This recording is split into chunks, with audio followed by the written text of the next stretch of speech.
Hi, so my name's Keziah. I am 21 and a junior at Iowa. I'm a French major. I'm in the marching band here, and I also drive CAM bus. I really like languages. I know like basic Spanish, a little bit more of German, and then I'm fluent in French. Awesome. Where'd you grow up? I am from Ankeny, Iowa, Okay. which is just north of Des Moines, so it's not too far. Awesome. What does your gender identity mean to you? For me, my gender identity is just kind of how I feel about myself. For me, I can wake up one day and I feel extremely feminine, and so I'll put on makeup and wear a dress and I'll act more feminine and girly. Today I really felt kind of masculine, and so I put on my binder and I have both male and female deodorant as well as like cologne and perfume, and so that just helps me kind of align more, especially since, you know, I was born female, and so it's not like I can have really reassignment surgery to be gender fluid. Like, there's not really that way, but I have kind of figured out my own way to make myself feel comfortable. What are your pronouns of choice, and how important are pronouns to you? My pronouns of choice are they, them, theirs. For me, it's not as much of a big deal if I get referred to as she, just because I do go between. But it's made my day the few times that I have been referred to as they or specifically as he when I was presenting as male that day. When did you come into your gender identity? Was it when you were in Iowa, or was it before when you were in Ankeny? Ankeny, I don't know. I had like stages of my life where I kind of realized that I felt different, but I couldn't quite put a name to it because I hadn't really met anybody or heard of it. So I definitely had still the feelings there, but I didn't really know what it was or really start dressing how I wanted to until I came to the university. So has your family been like pretty supportive, or kind of like doesn't really understand, it's just like you do you, like?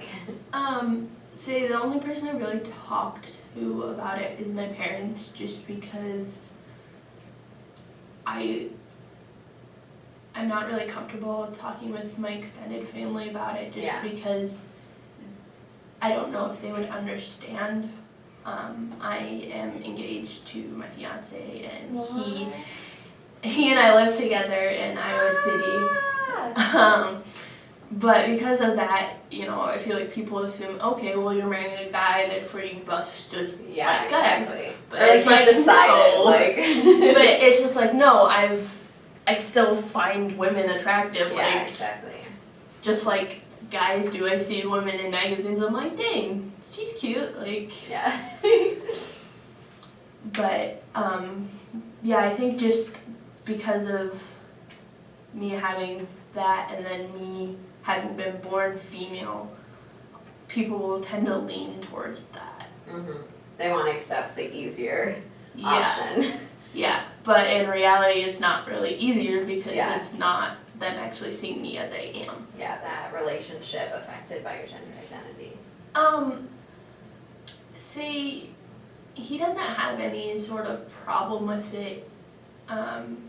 He definitely tends to kind of forget about it when I go through periods where I don't really feel masculine for a while. Yeah. I think I just kind of forgets that it's a thing just because like he hasn't seen me for a while Uh-huh.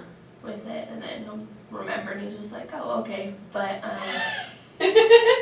like it doesn't really phase him. He's Yeah. just like, I mean, he obviously loves you for you.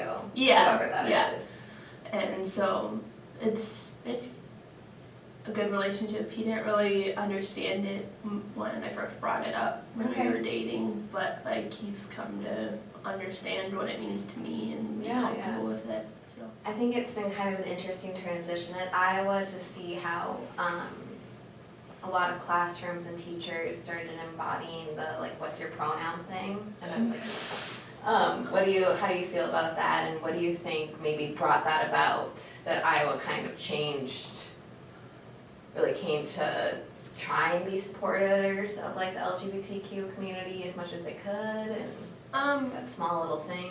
I think it was just Iowa finally catching up with the LGBT community. I know that they started asking on an icon that you could put your pronouns of preference, and so I Yes. put they there. But I honestly haven't had many teachers who, at least for me, had to use pronouns, Okay. really, because you use the they theirs when you're talking about somebody to them.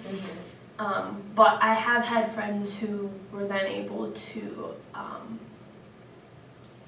be kind of referred to as their proper Yeah.